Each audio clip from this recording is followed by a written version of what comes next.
Ким? Кайра айтчы, атың ким? Айзат. Айжан? Қанша?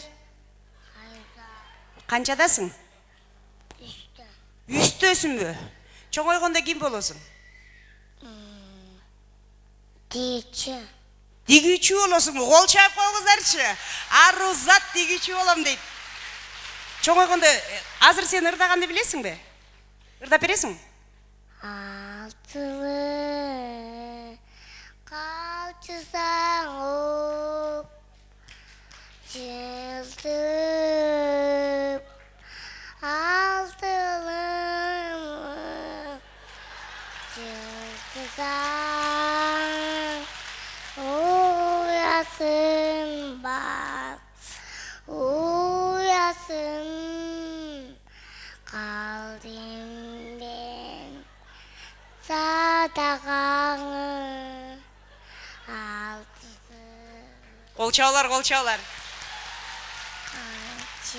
Арузат, бул ырыңдын сөзү оны кимдики? менке Өзүнүкү, кол чаап койгуздар.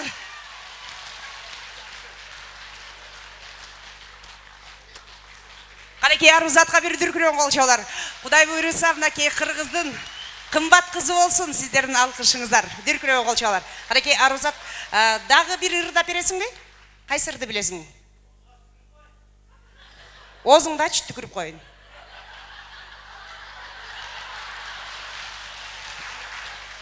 Көз тийбесин. Батагана тийсин. Кайсы ырды билесиң дагы? Алдей? Давай. Әллей бөбөкчөн уктап жатса каясаң әллей бөбөкчөн уктап жатса каясаң Азаматсың, колчаулар. Чоң ойгондо Кудай буйруса тигүүчү болосуң, өзүңө ушундай жалтырак көйнөктөрдү тигип, элге кызмат кыласың, Үйдүн эмес, элдин кызы болсун, элдин батасы дейсин. Чоң рахмат, кол чаап коюңуздар.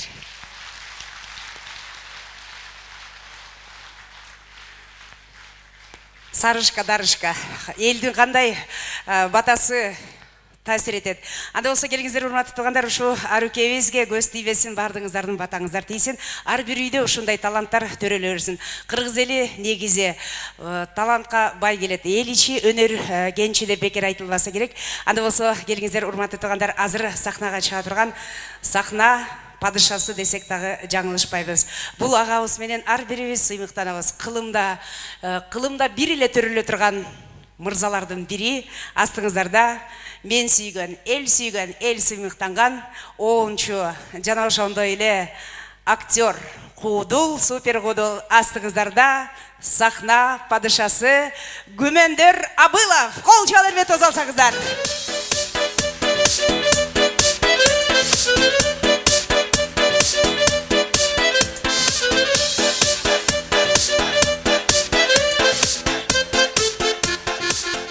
Рахмат.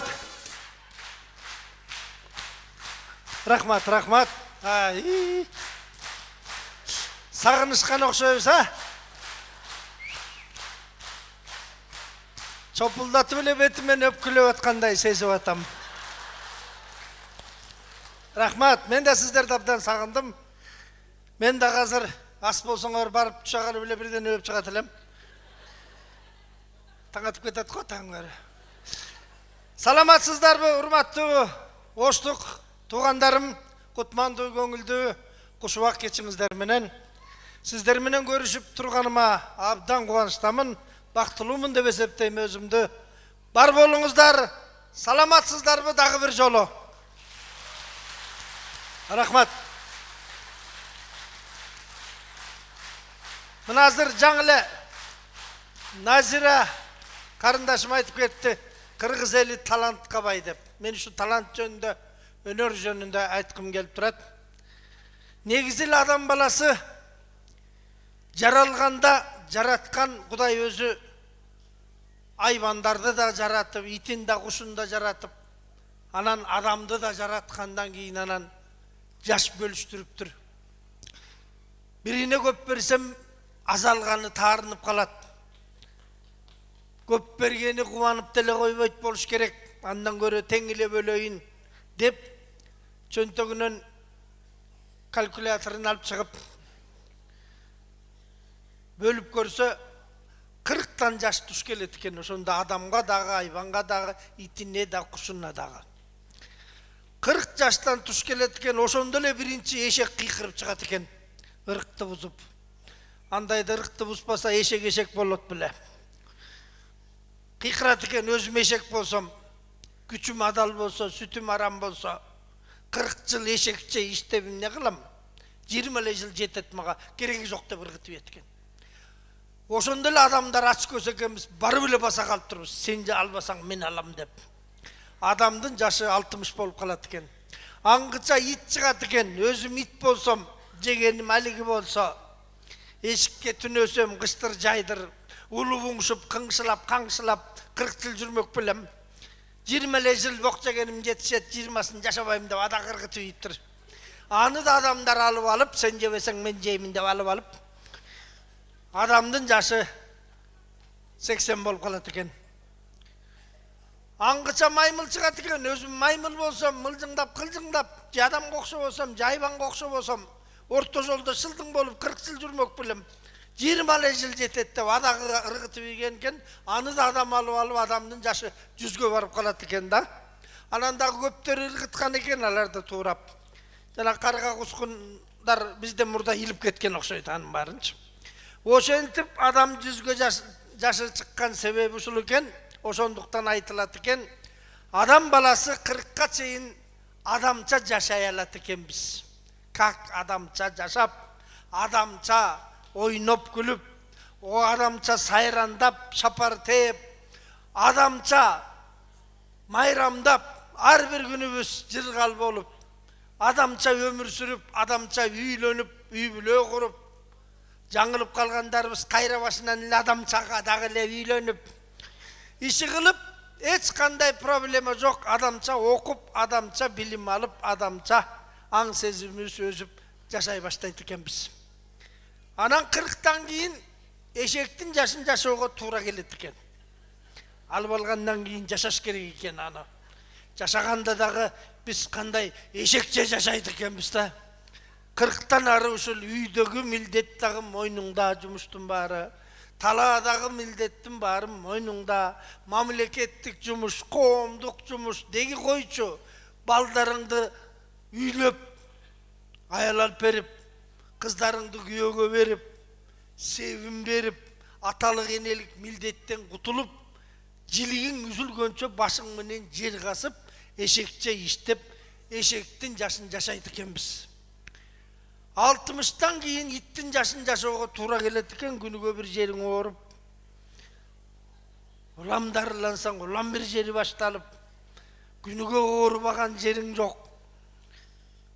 Таң аткыча уктай албай, оң капталыңа жатып, сол капталыңа оодарылып, көмкөрөңөн, чалкаңан, деги койчу не кылбаганды кылып, таң атырып, кыңшылап, каңшылап, оорубаган жериң ооруп, босогого чейин жери которуп, кыдырып, таң атырып, иттин жашын жашайт экенбиз. Андан кийин 80ден ары анан маймылдын жашы келет экен. Маймылдын жашын жашайт экенбиз, мылжыңдап, кылжыңдап, балдарга жаман көрүнүп, алжып. Азыр сен 80ден ашкандан кийин алжыбай жакшы сөз айтып атсаң деле алжып атат деп коет. Так что алжыгандан кутула албайсыңар. Андан көрө Кудай ошо жашка жеткирсин дегиле. Ошентип маймылдын да жашын жашайт экенбиз. Анан кээ бир эси жоктор бар экен. 40ка чыга электеле маймылдын жашын жашай баштагандар болот экен. Мылжыңдап, кылжыңдап, ар кимге шылдың болуп, ар кимге сөз болуп, кеп сөз болуп, күлкү болуп. 40ка чыга электеле эшектин жашын жашап аткандар бар арабызда. Эшек деген тили куп, ар кимге барып жөөлөп кетип, туягын учу тийип кетип, иттин жашын жашагандар бар экен. Жашабай жатып ит болдум, куш болдум деп кечирим сурап, күнүгө ит болуп, ар кимге тийишип, ар кимге өткөн кеткенге үрүп, ушинтип иттин жашын жашагандар бар экен. Урматтуу кыргыздарым, силерге менин кааларым, биз адамбыз го. Ошон үчүн жанагы жаштын баарын адамча жашаш адамдын гана колунан келет деп айткым келет. Ошон үчүн жанагы иттин жашындагы, эшектикин дагы маймылы болобу, дегеле кимдин жашын жашасак дагы баарын 100ге чейин адамча жашап өтүшүңүздөрдү каалаймын. Бар болуңуздар. Эме күмөндөр бирөтөл эле молдо болуп кеткен го деп ойлобогула. Уккан икаяларымды айтып отурамын. Жан жаныбардын баарын жараткандан кийин Кудай Таала адам атабызды жаратыптыр. Топурактан жууруп алып, жан салып жаратып, жер жүзүнө жерге жиберет экен. Жерге кожоюн болосуң дейт экен. Жер энени эч кимге булгатпайсың. Көзүңдүн карегиндей сактайсың, какыртпайсың, түкүртпөйсүң, эч кимге деп анан жерге жиберет экен. Адам баласын жерге жиберип коюп, бир топ көбөйгөндөн кийин караса эле адамдар ушундай жашап атат дейт. Каруусун касык, билегин токмок кылып эле ошо иште биле күндүр түндүр кумурскадан бешбетер жаны тынбай эле иштеп атат дейт. Кудай Тааланын жүрөгү түшүп калыптыр өзүнүн. Кудай Таала өзү Кудай деп ийиптир дейт. Буларды мынчалык эмне? Мээнетчил, эмгекчил кылып жаратып койдум экен, минтип отурса жерди калбыр кылып жиберет го булар. Эмне кылсам экен деп ойлонуп отуруп, өнөр деген нерсени ойлоп табат экен. Ушул өнөрдү жерге чачсам, жиберсем, өнөргө алаксып, өнөрдү өркүндөтүп, өнөрү бары өргө чаап, өнөрү жогу өнөрү барын колдоп, коштоп, кубаттап, колчаап, тосуп алып, ардактап, өнөр менен жан багып, өнөр менен элди тарбиялап, өнөр менен даңкталып, барктуу жашайт го деген үмүт менен өнөрдү ойлоп таап, бир периштесин чакырып алып, жер жүзүндөгү адам заты бар жерге бүт текши үрөөн сээп келгиниң деп өнөрдүн үрөөнүн берет экен. Ошол периште сабалап учуп отуруп, адам заты бар жердин баарына текши өнөрдүн үрөөнүн чачып сээп жүрүп отурат экен дагы. Бир маалда Кыргызстандын үстүнө келгенде ушунчалык кооз жерибизди көрүп, көзү тойбой айланып, кайра айланып уча берет экен, тарата берет экен. Ушунчалык жигиттерибиздин баатыр экенин көрүп, ушунчалык тайманбас эр жүрөк экенин көрүп, келин кыздарыбыздын ушунчалык илберинки сулуу, ушунчалык ыймандуу экенин көрүп, байбичелердин, апаларыбыздын ушунчалык мээрман экенин көрүп, аталарыбыздын ушунчалык акылман, кемеңгер экенин көрүп, жерибиздин ушунчалык сулуу экенин көрүп, кооз экенин көрүп, болгон өнөрдүн баарын байкабай бизге айланып учуп жүрө берип, тарата берип, таратып салыптыр дейт. Бир маалда эле караса куржуну бош калыптыр дейт. Анан дамынча тараттым эми, дааналап байкап көрөйүн деп, андан да жапыс учуп алып, айланып биринчи таласты кыдыра баштайт экен. Таласты кыдырса, таластын Бешташ деген капчыгайын көрүп, Күркүрөө деген жерин көрүп, жанагы Каранар аталган Кара Бууранын капчыгайын көрүп, токойлорун көрүп, куштар сайрап атат дейт. Ушундай жерин кооздугун көрүп суктанып, кийин ушу жер Ордо болочу жер экен деп баа берип, ушундай өнөрдүн, таланттын үрөөнүн дагы жакшылап сепкен экен. Мына бир айылдан 5 төкмакын чыккан талас эли эстебес баштаган, эң акыркысы туткучуп аалы баштаган акындар бүт бир айылдан алым коло баш болуп, ушундай жер таласта жазма акындар ошол жактан чыккан себеби ушундан экен. Таластыктар барбы? Бир кол чаап коелу. Келиндерден жокпу таластык кыздардан? Анча деле жок окшойт биякта. Болбосо аябай кол чабат эле. Анан чүйдү кыдыра баштаган экен. Чүйгө көзү тойбой, ушундай кенен жер экен. Элинин пейли да кенен экен, ток эл экен. ушунчалык борбор болчу жер экен, кийин уштерге баары эле көчүп келе берчү жер экен деп аябай тараткан окшойт. Илимпоздун көбү, композитордун көбү чүйдөн чыгып калган себеби дагы ушул экен. Буга да бир кол чаап коелук, чүйлүктөргө. Чүйгө көп каттайт окшойсуңар. Анан көлгө барат экен. Көлгө барып, көлдүн айлана учуп, чаркайланып, моокуму канбай көлдүн коостугуна көзү түшүп, жакын учуп алып, көлгө таранып, каранып, ушундай тараткан экен. Таланттын баары, өнөрдүн баары көлдө уюп калган. Ошондан манасчынын көбү көлдөн, академиктин көбү, врачтардын көбү көлдөн чыккан себеби ушул экен. Көлгө да бир кол чаап койсоңуздар болот. Анан нарынга жөнөгөн экен.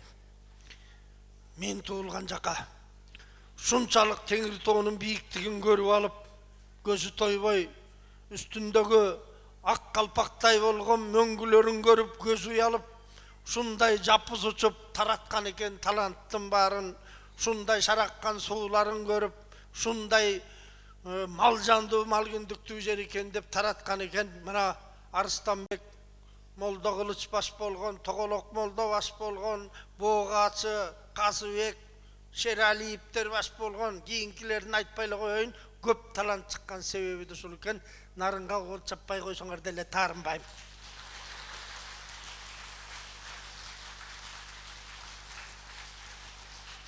Анан нарын сууну жээктеп анан сабалап, түштүктү көздөй учуп жөнөгөн экен. Кетип баратып, нарын суунун жээгинде Учкун деген айыл бар, мен төрөлгөн. Ошол жерден андан да жапыз учуп таратам деп, абылдын үйүнө бир канаты тийип кеткен экен дейт. Эми өзүңдү өзүң мактабасаң азыр эч ким мактабайт да. Анан Тогустородон өтүп Жалал-Абадка түшкөн экен. Жалал-Абадтын Токоюн көрүп алып, Кара Шорону көрүптүр, бер жагынан Топжаңгагын көрүптүр, Арсланбапты көрүптүр, тиягынан Сарчелекти көрүптүр. Ушундай көзү тойбой тараткан экен. Эми Жалал-Абадтын таланттарын санап отурсак түгөнбөйт кошуп. Бир эле Токтогулунда канча талант бар, туурабы? Өткөндө ошо Токтогул жөнүндө эмне үчүн ырчы көп десе, Жамбыл досум айтат, Токтогулда наша көп өсөт себеби деп. Ой, нашанын эмне тиешеси бар буякта десем, айтат, нашадан көп чегип алышып, делайт нече ырдай беришип, айкыра берип ырчы болуп калышкан дейт. Анан мен кичине чындыкка жакындаткым келди, менден сураганда. Себеби дегенде, кайсыл жерде ырчы көп болсо, кайсыл жерде күлүк көп болсо, кайсы жерде сулуу көп болсо, баатыр көп болсо, суусунда бар деген кыргызда жакшы сөз бар, туурабы? Мен муну айтып атканым, ошол Токтогулга ошол суу нарындан келет да, ушуну эле айтайын дегем да. Башка деле оюм жок. Жалал-Абад үчүн да бир кол чаап коелу, карачы. Жалал-Абадта канчалаган гана акындар бар. Токтоосун Тыныбеков баш болгон, Ниязалы баш болгон, Токтогул өзү баш болгон, канчалаган таланттар бар. Айтып отурсак жетпейт. Корголу бар бер жагында, Бекназар Кудулу бар. Барпы унутуп каларбы экен дедим эле да. Анан Ошко келип, Сулайман тоого бир түнөп кеткен экен дейт. Калпычымбы билбейм ушу, бир түнөп кеткен экен дейт. Ырыспай атабыз баш болгон Токон, жол болдулардын баары бекер жеринен чыкпаптыр, Кол чаап койбойлубу? Ошто толтура.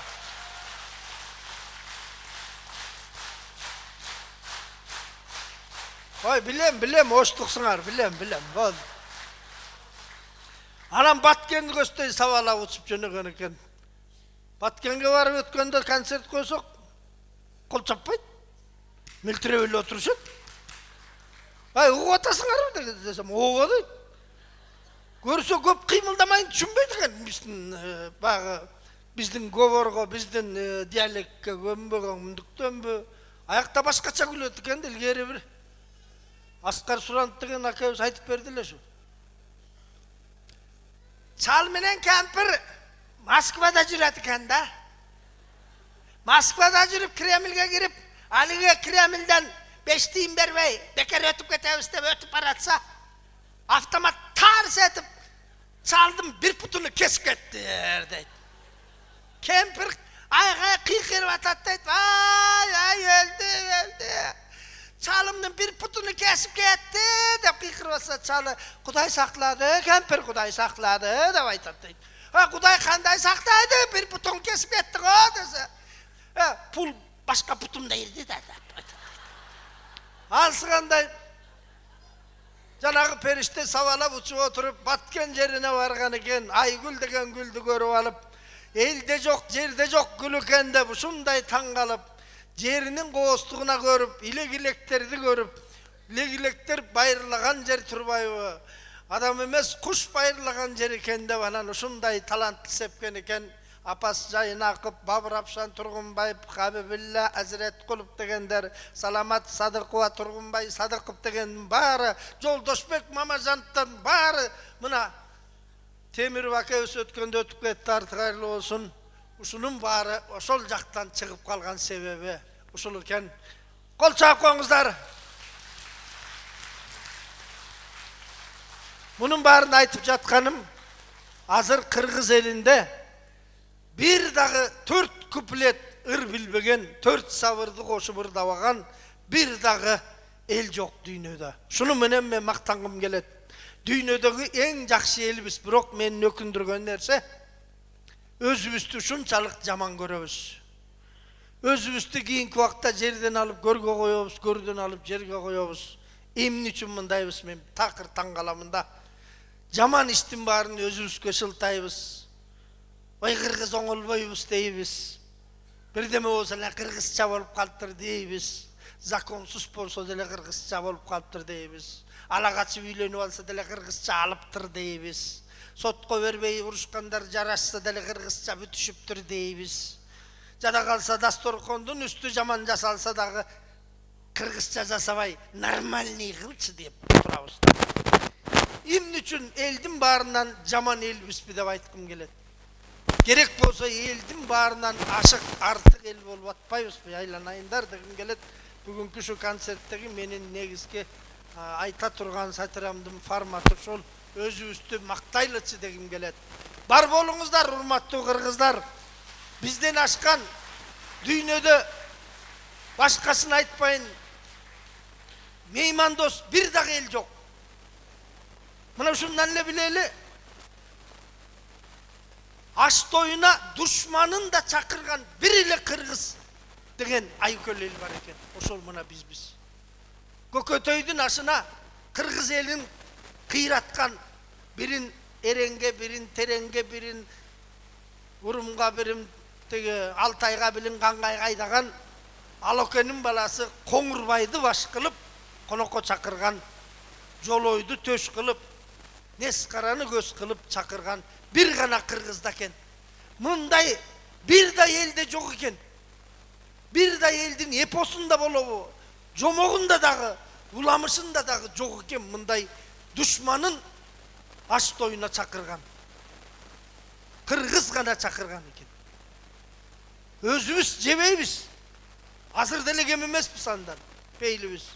Özümüz jebey turup, ömür boyu balдар деп жашап жүрүп, балдарга да бербей туруп, ырыстуу тамагыбызды конок келип калса, мейман келип калса деп сактайбыз. Же калыппы?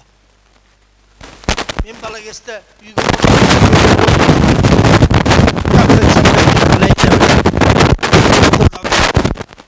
киши келип атса, кирбей кетип барса, кириңиз деп элден биринчи мен айтчумун. Кирбейкен деп. Чын эле да. Өзүбүз жебей ошолорго ал кайсы мейман келерин деле билбейбиз. Жакшы ой менен келчүн эмеби? Же арам ой менен келчүн эмеби? Шпион бага карабай сактайбыз го чиркин. Ошого сактап ырыстуу тамакты, ырыстуу төшөк журканды керилтип ошого жийип коюп, өзүбүз талпак отуруп алган бизбиз да. Биз конок үчүн жашайт экенбиз, керек болсо. Konok üçün rahmat. Konok üçün canыбызды берип, ичкен ашыбызды жерге коя калып, konok dese şunday, oorup töşöktө суу ичип жаткан киши да сакайып тура калат экен. Konok кел. Konok келбей калса, oorup калат экенбиз. Адам катарынан чыгып калганмын бу деп давлениялар көтеріліп, ескі орынлар қосып, кейбіреуіміз ошо бойдан ол жүйнеге кете береді екенбіз. Көз ашық бойдан бақыш. Не үшін мұнша қонақты жақсы көреміз, білбеймін. Тімілі қонақ дегенде жанымызды береміз. Жада қалса тәтті балдарымыз еңкейіп, аласынан артын қарап атса, жол қарап атады, қонақ келеді аты оқшайды деп ошоға жоруымыз. Ичкен чайымызға жақсылап құйып бермей, чаманы түсіріп алып, чоң чама келіп қалса да қонақ келді деп сүйінеміз. Үйді жақсылап, тазалап реттеп, шыпырып албай, желелетіп еп, жөргөміш түсіп келесе да қонақ келді дейміз, ой албай. Қолуыстан жақсы көрген чыныны келініміз түсіріп сындырып алса, қайненесі жаңылай, қолыңа шал тиді ме, май қарама балтың біле деп, жаңылай тайын деп атқанда, біреу шашып келеді тоқсайды, қонақ десе, қонақ бұ деп андыдағы ұн шықпай қалады. Емне мұнша жақсы көреміз, білмейме қонақ. Қонақ үшін там салат екенбіз керек болса. Қонақ үшін салат екенбіз. Болды, жылыбай қалбасын, өтілі чоң болып баратады десе, болмайды, жоқ. Чоя түш. 30 киши батпаған дейін залыңа, 40 киши батпаған дейін, аның несі там деп, көлдайра қылып, тегінде клубтай қылып, тамды салып алып, 2 этаж, 3 этаж қылып. Аның барын кірсе қыз қылып, қычарата жасап, анан өз временкаға отырып алауыз да. Бияқтым не отырасың?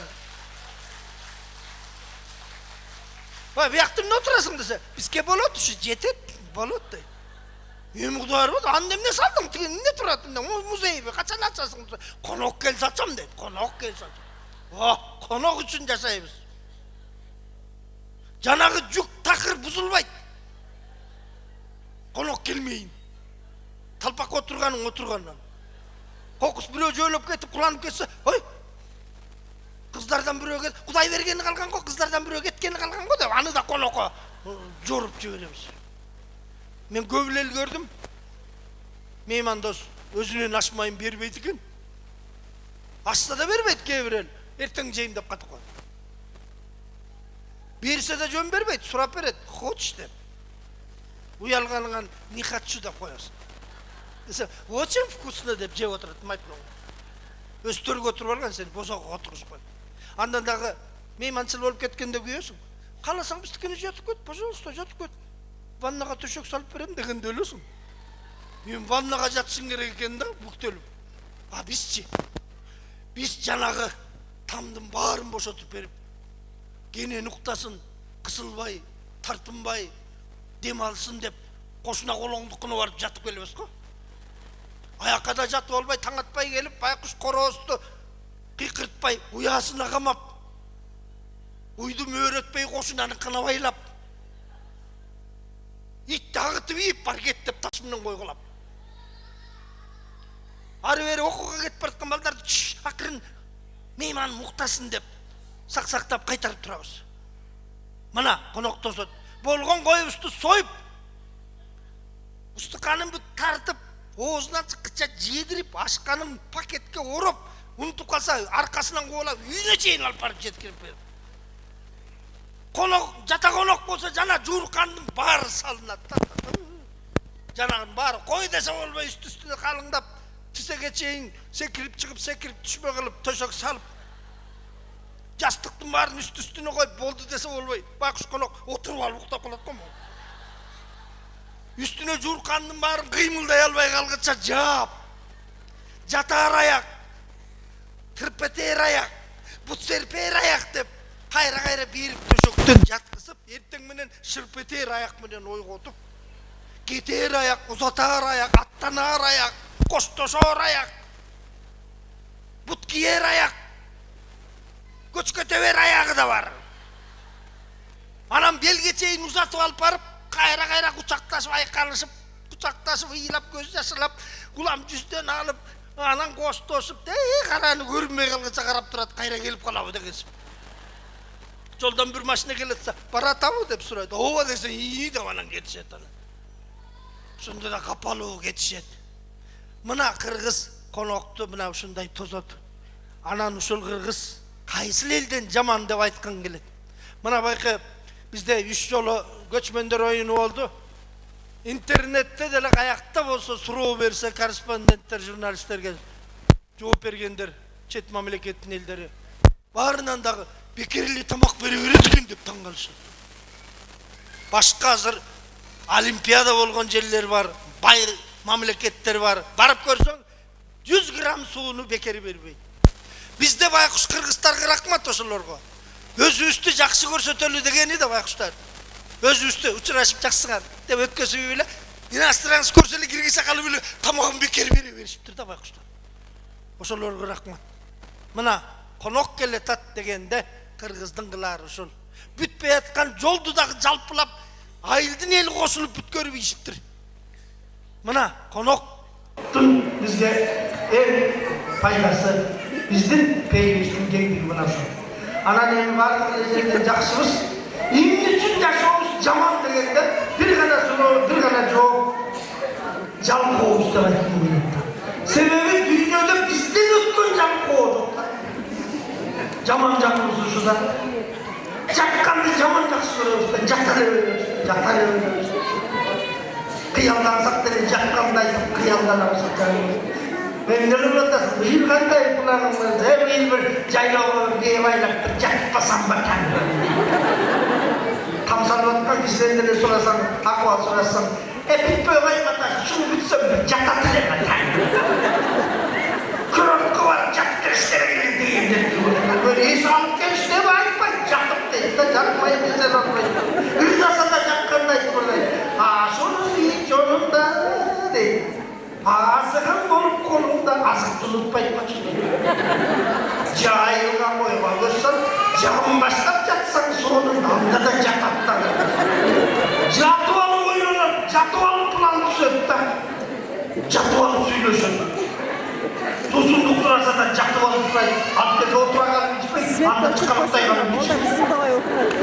Чыңсы берип, деп кайра жаткан. Шундай ичип жаткан жакшы билбейм. Жатмайын такыр ишитип коет да бизде. Ой, шексиз эле бирөөнүн. Ушунда жатат деп айтат. Ошон үчүн сөздөрүбүздүн баары жаткан менен коштолуп сүйлөнөт. Жаткандын тиешеси жок жерде да жаткандай сүйлөйбүз да. Жана калса, ал сурашканда дагы, учурашканда дагы кандай жатасыңар деп сурайт да. Ойлоной, ден соолугун сурабайт, кандай жата, тиги да уялбай, жакшы жатабыз, өзүңөр кандай жатасыңар деп. Причем жаткан бу жердечи. Мал көрсө деле, жаткан кой кимдики дейт, ал жатпай эле оттоп жүрөт койлор. Саста жаткан уй кимдики? Бара жаткан ким, келе жаткан ким? Больницага барып келсе деле жатып чыкты дейт. Эми болуп турам, больницага жатмайын айыкпайт. Аны макул. Түрмөгө барып келген кишин деле жатып чыкты дейт анан. Түрмөдө ким жаткызып коймогон аны? Бүт эле жаткан менен сүйлөйт. Ошон үчүн биз жалкообуз, жатканды жакшы көрөбүз. Кептин баары мына ушунда жатат да. Ошо. Бир кыргыз менен казак жатат дейт Алмабактын түбүндө. Чакмышкан алма. Үзүп жегенден эринип, өзү түссүн деп жатат дейт көтөн көгөрүп. Шамал каяка ыргалса, улам ошо жака уялбай жылып коюшат дейт. Оозторун туштап. Анан казак тажап кетип, алмабыз аозума түштү десе кыргыз айтат дейт. Ушуну кантип эринбей айтып атасың дейт. Көрсө ошо кыргыздын аты эринчек экен. Жада калса тамак ичкенден да эринип жата берген эркул экен. Ичип отурамбы деп жата берчикен. Аялы күнүгө кыйкырат дейт. Ой, эринчек, жок дегенде аш жеп алып жатсаң боло десе. Аны мырмыңдап жеп отурамбы деп жата берет. Ой, өсөгүңө кан жүгүрөт, жок дегенде чай уртап алчы сыгырак десе. Аны шоркуратып уртап отурамбы деп жата берчикен. Бир күнү келинчеги 4 күнүнө кетип атып өлүп калбасын деп эринчекке чоң нан жасайт экен, машинанын дөңгөлөгүндөй кылып, ортосун оюк кылып жасап, ошол оюгунан башына кийгизип, мойнуна илип коюп кетет экен. Ушуну жеп тур, мен бат эле келем деп. Бир жума барып кайра келгиче тигирани чак ачкадан өлүп калыптыр дейт. Алды жагын жеп эле айланткандан эринип өлүп калыптыр дейт.